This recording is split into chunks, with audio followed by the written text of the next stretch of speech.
ఇప్పుడు 111 జీవో గురించి ఇప్పుడు ముఖ్యమంత్రి గారికి మొత్తం ఇక అయిపోయింది. కాళేశ్వరం దోచేసిండు అయిపోయింది. కాళేశ్వరం దోపిడీ మొత్తం ఇక అయిపోయింది దోపిడీ. ఇప్పుడు కొత్తగా రియల్ ఎస్టేట్ మీద పడ్డాడు. భూముల మీద దోపిడీ మొదలుపెట్టి ప్రభుత్వ భూములను ఎక్కువ రేట్లకు తనకు కావాల్సిన వాళ్లకు ఫుల్ భూమాఫ్ చేపించి రేట్లకు అమ్మిండు. ఇప్పుడు 111 జీవో ఎత్తేస్తే మళ్ళీ భూముల రేట్లు పెరిగించేటటువంటి ఒక రియల్ ఎస్టేట్ వ్యాపారాన్ని ఇక్కడ పెద్ద ఎత్తున భూమిలోకి తీసుకోవాలి. ఆ 111 జీవో పరిధిలోనే పెద్ద ఎత్తున వీళ్ళకే భూములు ఉన్నాయి. 111 జీవోని తీయడం అనేది మన పర్యావరణాన్ని పూర్తిగా నాశనం చేయటమే.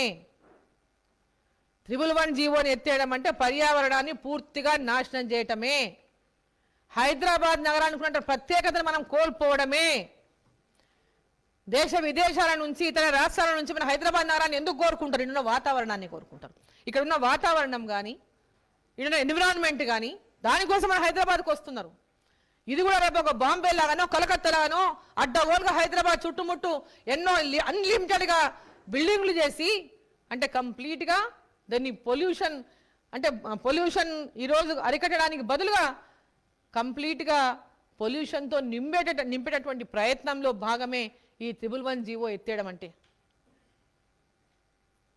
గండిపేట చరిత్ర ఉన్నటువంటి గండిపేట చెరువు, హిమాయత్ సాగర్ తాగనింకే నీళ్ళకు అవసరం లేదట, ఆడ 111 అవసరం లేదట.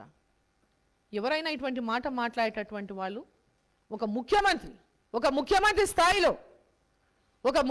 స్థాయిలో ఆ మాట మాట్లాడుతున్నాడంటే నిజంగా ఆయన ఒక ముఖ్యమంత్రి లేకుంటే ఒక రియల్ ఎస్టేట్ దందా చేస్తున్నటువంటి వ్యాపారాన్ని ప్రశ్నిస్తా ఉన్నా.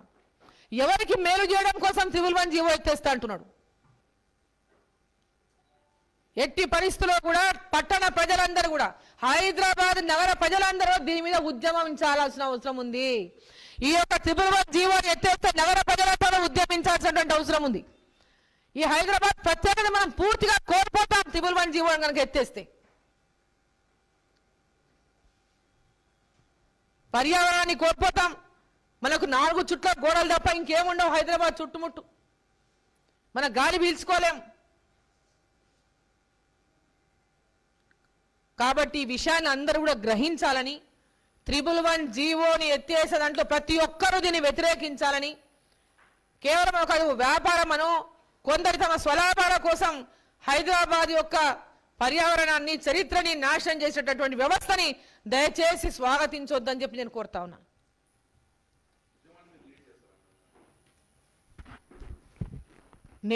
నేను అందరినీ కోరుతున్నా, అందరూ ఏకమైతే ఉద్యమాలు ముందుకు పోతాయి.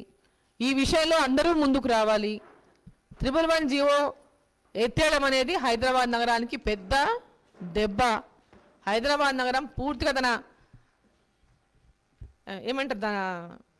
ఐడెంటిటీని కోల్పోతుంది, తన యొక్క అస్తిత్వాన్ని కోల్పోతుంది. హాయ్ ఫ్రెండ్స్, మా టుడే టుమారో యూట్యూబ్ ఛానల్ చూస్తున్నందుకు చాలా థ్యాంక్స్. మరిన్ని లేటెస్ట్ వీడియోస్ కోసం వెంటనే సబ్స్క్రైబ్ చేయండి. అలాగే ఈ బెల్ ని కూడా రింగ్ చేసేయండి. మా నోటిఫికేషన్స్ అన్ని మీ మొబైల్లో వస్తాయి. అలాగే మా వీడియోస్ మీకు నచ్చితే లైక్ చేయండి, షేర్ చేయండి, నచ్చకపోతే కామెంట్ చేయండి.